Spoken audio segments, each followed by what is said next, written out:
हम लोग एक नदी के किनारे हिमालय की गोद में बैठे हुए हैं।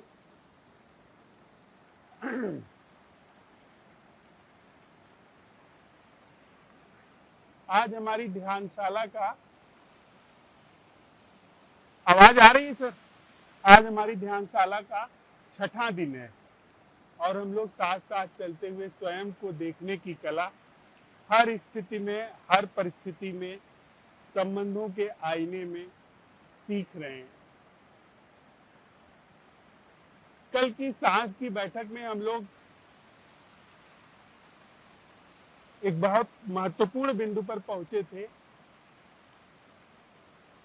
और हमारे अन्वेषण में एक शब्द आया था, कौंध। कौंध वह समझ, वह अंतर्दृष्टि जिसके होने पे जो सम्मोहन का क्षेत्र है, जो सम्मोहन का जगत है वो, और जो यथार्थ जगत है, जो यथार्थ जीवन है, नैसर्गिक जीवन है, वह साफ साफ स्पष्ट रूप से अलग अलग दिख जाता है। एक बड़ी मीठी सी कहानी है, जैन कथा है यह। एक गांव में बड़ी ही एक सुंदर स्त्री का प्रवेश हुआ। वह कहां से आई थी, कौन थी, ये किसी को भी नहीं पता था। लेकिन जब वह गांव में आई तो गांव के जितने भी नवयुवक थे, जितने पुरुष थे, वे सब उसके आसपास मंडराने लगे। अगर गांव के युवा पुरुषों की संख्या लगभग 500 थी तो 500 पुरुष उसके आसपास मंडराने लगे और उसे शादी का प्रस्ताव लेकर के पहुंच गए। उस स्त्री ने सभी से कहा कि मैं 500 लोगों से तो विवाह नहीं कर सकती हूं, विवाह करने के लिए तो कोई एक व्यक्ति ही चाहिए, तो आप 500 लोगों में से जो लोटस सूत्रा, एक भगवान बुद्ध की शिक्षाओं के क्रम में एक शिक्षा है जो लोटस सूत्राज नाम से संकलित है, जो वो याद करके आएगा उससे मैं विवाह करूंगी। सारे लोग, 500 लोग रात भर लोटस सूत्रा, जो कि बड़ा कठिन है जिसे याद करना, पर रात भर उन्होंने मेहनत की और सुबह तक उसे याद कर लिया। जब उन 500 लोगों में से सबकी परीक्षा ली गई, दूसरे दिन उस स्त्री ने परीक्षा ली तो पाया कि 500 लोगों में से मात्र 50 लोग ऐसे थे जिनको वह सूत्र याद हुए। उस स्त्री ने फिर कहा कि मैं 50 लोगों से तो विवाह नहीं कर सकती हूं, विवाह करने के लिए किसी एक व्यक्ति को चुनना होगा। इसलिए इन 50 लोगों में से जिन लोगों को यह बुद्ध के सूत्र याद हुए हैं, उनमें से जो इसके अर्थ को भी प्रकट कर देगा उससे मैं विवाह करूंगी। वे 50 लोग भागे, 24 घंटे का उसने समय दिया था और उन 50 लोगों में से सभी ने पूरी कोशिश की और दूसरे दिन उन 50 लोगों में से मात्र 10 ऐसे लोग थे जिनको उसका अर्थ समझ में आया। वे 10 लोग छांट लिए गए। फिर उसने कहा मैं 10 लोगों से तो विवाह नहीं कर सकती हूं, एक ही से विवाह करूंगी। इसलिए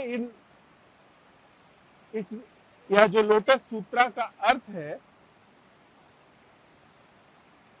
जो इसको अपने जीवन में उतार लेगा उससे मैं विवाह करूंगी। अंततोगत्वा उन 10 लोगों में से दूसरे दिन मात्र एक व्यक्ति आया जो लोटस सूत्रा को अपने जीवन में उतार चुका था।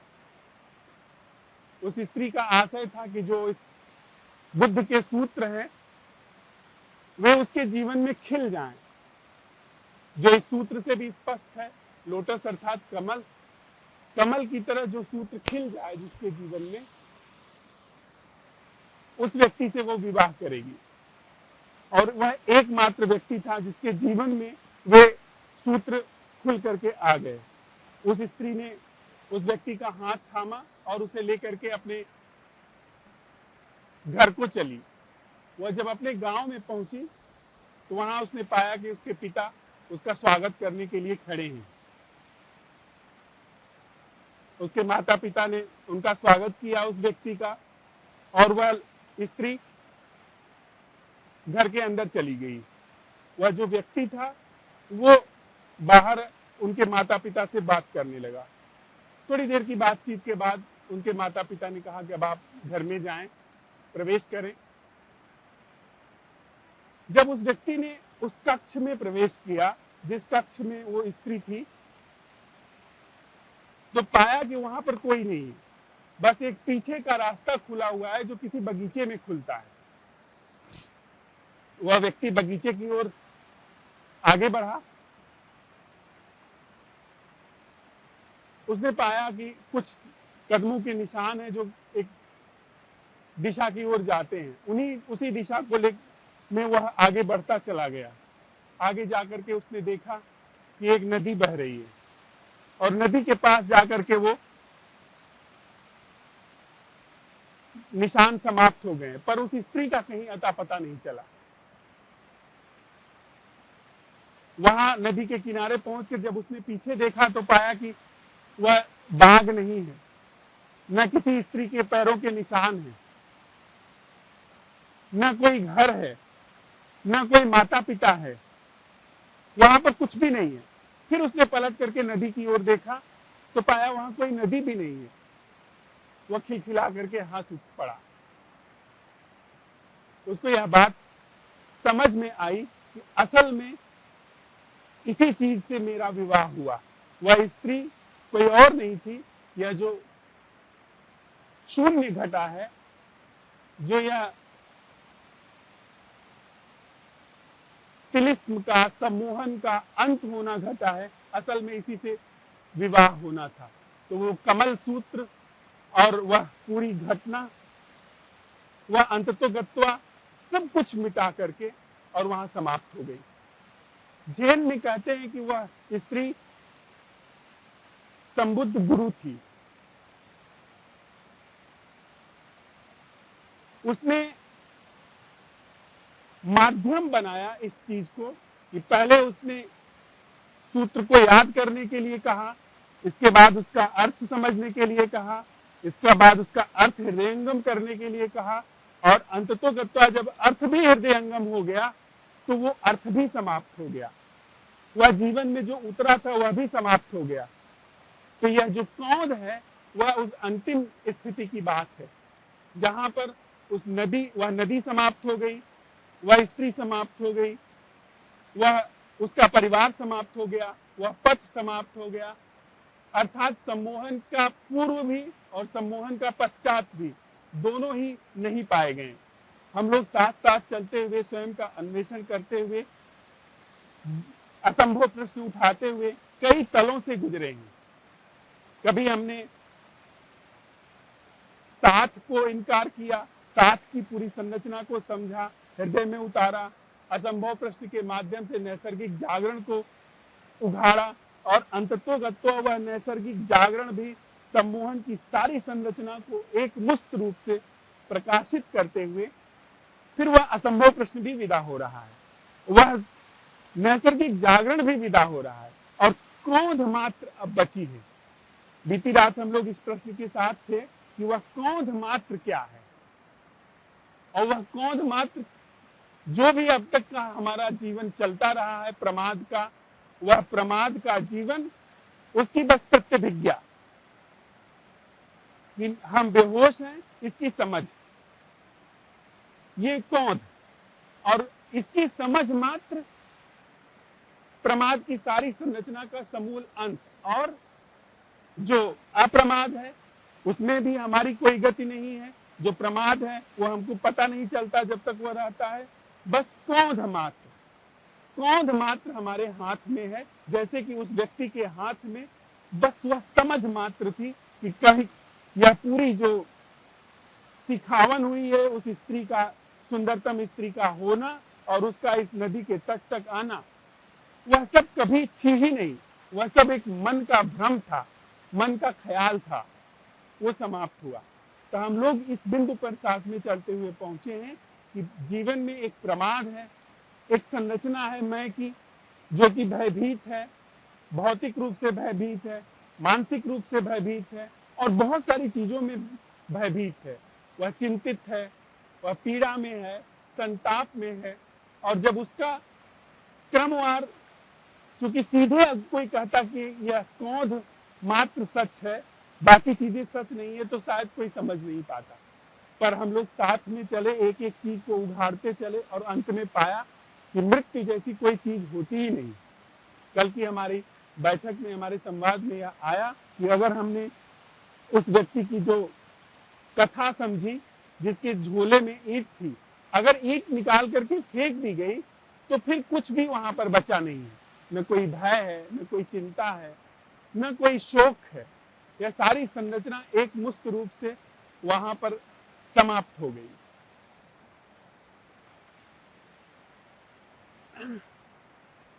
एक दूसरी कहानी मुझे याद आती है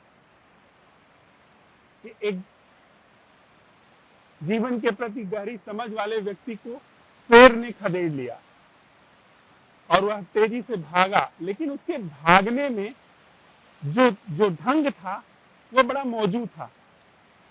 शेर ने पीछा किया है, वह जान रहा है कि मृत्यु हो सकती है, लेकिन उसका जो ढंग था वो ऐसा था जैसे वो खेल रहा है, जैसे वो इस भय का भी मजा ले रहा है। शेर करीब आने लगा,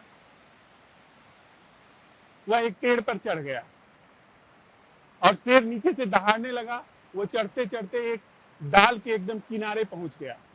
वहां पर वो लटकते लटकते डाल के नीचे शेर दहाड़ रहा है, वो छलांग लगा रहा है, ऊपर चढ़ने की कोशिश कर रहा है, उचक करके उसे पकड़ने की कोशिश कर रहा है और वह व्यक्ति डाल पकड़ करके नीचे सरकता जा रहा है, सरकता जा रहा है और इस पूरी प्रक्रिया में वह होश में है।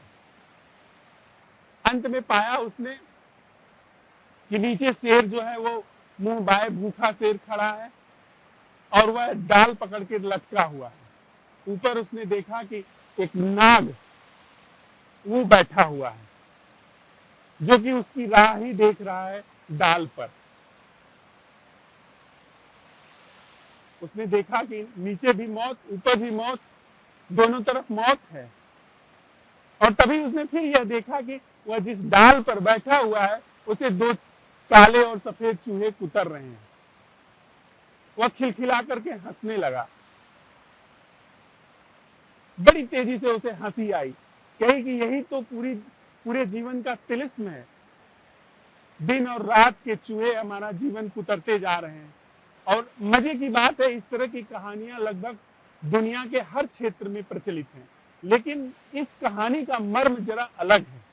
यह कहानी संकेत करती है कि जब विपरीत से विपरीत परिस्थिति आए तो उस समय जो जागरण का, जो होश का, जो अपने अनुसंधान का सत्यापन हो पाता है वो हमारे प्राणों में उतर जाता है।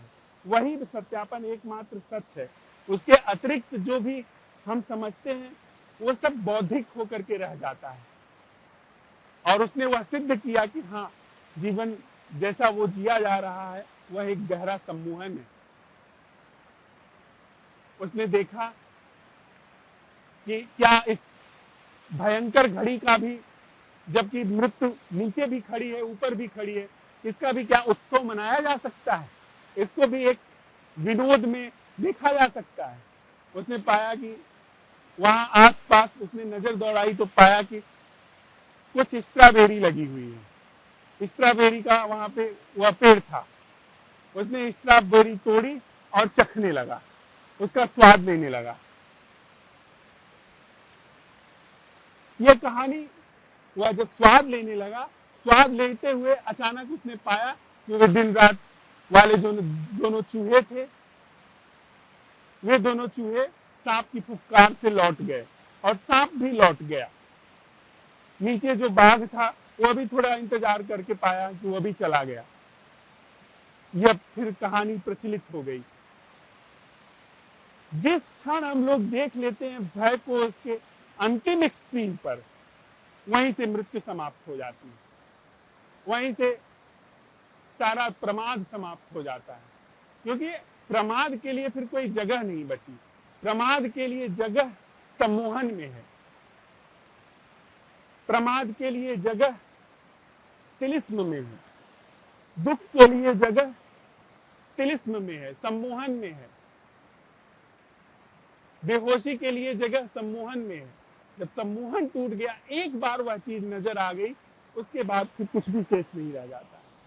उसके बाद जीवन और मृत्यु, यह भौतिक जीवन मृत्यु भी एक खेल से अधिक नहीं है। तो हम लोग इस क्रोध के माध्यम से, जो कि अक्सर विषमतम परिस्थितियों में आती है, वहां पर अगर हम जागरण का प्रयोग कर सके, इस असंभव प्रश्न का प्रयोग कर सके कि वह क्रोध क्या है, वह जैसा जीवन हमारा अब तक चल रहा है, घिसट रहा है, उसमें वह अटेंडिंग क्या है जो हम नहीं कर रहे हैं। और अगर हमने इस पर अभ्यास किया है, थोड़ा इस पर हम साथ में चले हैं, तो यह चीज पाई जाएगी। यह अपने आप जो विषमतम परिस्थिति है प्रमाद की, उसमें हमारी यांत्रिकता के जरिए चलने के बजाय वहां पर वह क्रोध अचानक गूंज जाएगी। फिर जीवन बचे ना बचे, मृत्यु हो जाए ना हो, उससे फर्क नहीं पड़ता, लेकिन अमृत वहां पर उघड़ गया। और अमृत एक बार उघड़ गया, फिर ऐसे जीवन का न कोई दुख है, न कोई मृत्यु है, और प्रमाद तो कैसे होगा। हम जीवन के उस स्वभाव में उतर जाते हैं जो स्वभाव कभी छूटने का कोई उपाय नहीं है।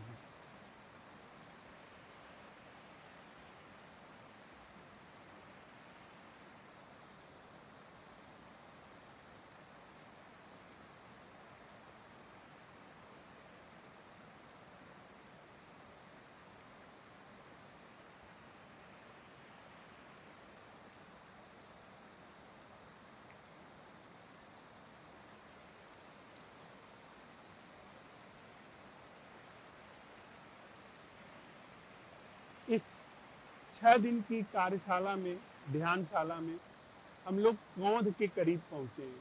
हमें पता हो न पता हो, लेकिन जीवन हमको उस क्रोध के बिल्कुल निकट लेकर के आया है। एक शब्द अभी प्रचलित हुआ है, सडन इनलाइटनमेंट। पिछले कुछ सदियों से वह शब्द अचानक प्रकाश में आया है।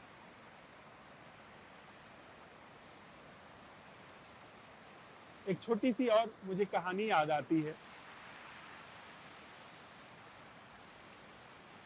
एक व्यक्ति किसी अनजाने देश में गया और वहां वह रास्ता भटक गया। भटकते भटकते वह एक गांव में पहुंचा। वहां पहुंच करके उसने एक बूढ़े व्यक्ति से पूछा कि मैं फला जगह से आया हूं, वहां मुझे लौटना है, आप रास्ता बताइए। यह कहानी बड़ी महत्वपूर्ण है। उसने कहा कि मुझे थोड़ा रास्ता बताइए कि कैसे मैं वहां पहुंचूं। उस व्यक्ति ने कहा कि यह तो बहुत सरल है, आप ऐसा करिए, यहां से सीधे उत्तर दिशा में जाइए, लगभग 10 मील जाने के बाद आपको एक बरगद का पेड़ दिखाई देगा, वहां से दाहिने मुड़िए, लगभग आप कुछ मील चलेंगे तो वहां पीले रंग का एक घर दिखाई पड़ेगा, वहां से बाएं मुड़ जाइए। नहीं नहीं नहीं, आप ऐसे नहीं जा सकते, वो ऐसे नहीं पहुंच पाएंगे वहां। आप ऐसा करिए, आप दक्षिण दिशा की ओर जाइए, वहां एक कुछ मील चलने के बाद एक नदी पड़ेगी, उस नदी के पास आप बाएं मुड़ जाइए और बाएं मुड़ करके कुछ मील चलिए, फिर वहां पर एक नीम का पेड़ मिलेगा, उस नीम के पेड़ से फिर बाएं मुड़ जाइए और नहीं नहीं नहीं, आप ऐसे नहीं पहुंच पाएंगे। आप ऐसा करिए, पश्चिम दिशा की ओर जाइए, वहां पर कुछ मील चलिए, वहां पहुंचने के बाद आपको एक लाल रंग का घर दिखाई पड़ेगा। उस घर से आप सीधे आगे बढ़ते रहिए और कुछ दूर और जाएंगे तो आप एक कुआं मिलेगा, उस कुएं से फिर आप बाएं मुड़ जाइए और थोड़ी ही दूर आप जाएंगे तो वहां पर एक बाड़ा मिलेगा। उस बाड़े के पास नहीं नहीं नहीं, आप ऐसे नहीं पहुंच पाएंगे। असल में आप यहां से वहां पहुंच नहीं सकते हैं, यहां से वहां पहुंचने का कोई उपाय नहीं है। जहां आप जाना चाहते हैं वहां पर यहां से जाने का कोई उपाय नहीं है। सारे उपाय, सारे मार्ग, सारी साधनाएं, सारी यात्राएं सब व्यर्थ हैं। और यह बात अध्यात्म से मेरा अर्थ है कि स्वयं को देखने के संदर्भ में 100% सच है। कोई भी व्यक्ति जैसा वो है यहाँ पर, यहाँ से इस तिलिस्म के, इस सम्मोहन के जीवन में, जिस पर हम लोगों ने भली भांति संवाद किया है, साथ में चलते हुए उसको देखा है, यहाँ से वहां जाने का कोई उपाय नहीं है। यहाँ से कोई भी व्यक्ति वहां पर नहीं जा सकता है। हाँ, यहाँ जो हम हैं, जैसे हम हैं, उसकी क्रोध हो जाए, यह जीवन झूठ है, यह जीवन तिलिस्म है। कल हमारी संवाद में एक और भी बात आई थी कि हम जीवन को क्रम में देखते हैं, हम जीवन को उस धरातल पर घटता हुआ देखते हैं जो जन्म और मृत्यु के बीच में हमारे अंदर दिखाई पड़ता है। ये जीवन का घटना उस धरातल पर ही है। लेकिन कल हमारे संवाद में एक प्रतिभागी ने इस बात पर प्रकाश डाला था कि वैज्ञानिक दृष्टि से भी वस्तुतः हम किसी चीज का क्षणिक दर्शन करते हैं और बहुत सारे क्षणिक दर्शनों का मेल जो है वह किसी ठोस रूप में दिखाई पड़ता है। असल में वहां पर जैसी चीज दिखाई पड़ती है वैसी है नहीं। वह जो एक मुस्त दिखाई पड़ती है, एक निरंतरता में दिखाई पड़ती है, वह हमारी अपनी इस मन की समझ के कारण है। अन्यथा किसी भी चीज का अस्तित्व सातत्य में नहीं है। विज्ञान का यह विषय पता नहीं हम सत्यापित कर सकते हैं, इसे सत्यापित करने के माध्यम हैं अथवा नहीं है, लेकिन इतनी बात सच है कि जो हम जीवन अभी जी रहे हैं यह झूठ है, यह सम्मोहन है और इस सम्मोहन को समझने में ही इसका अवसान है, इसका अंत है। अर्थात इस सम्मोहित जीवन से उस यथार्थ वास्तविक जीवन तक जाने की कोई भी गति नहीं है, कोई रास्ता उस तरफ नहीं जाता है। तो हमारी खोज, हमारा अन्वेषण इस बिंदु पर पहुंचा है कि वह क्रोध क्या है जो प्रमाद के संदर्भ में है। कल भी हम इस प्रश्न के साथ रहे थे, हमने संवाद किया है, आज भी इस प्रश्न के साथ बने रहते हैं। अब आज के बाद सिर्फ एक बैठक कल भोर की बची हुई है, उस आज सांझ की बैठक को हम लोग लाइव मिल रहे हैं ध्यान सूत्र के संदर्भ में, और कल सांझ को साधुवाद बैठक है।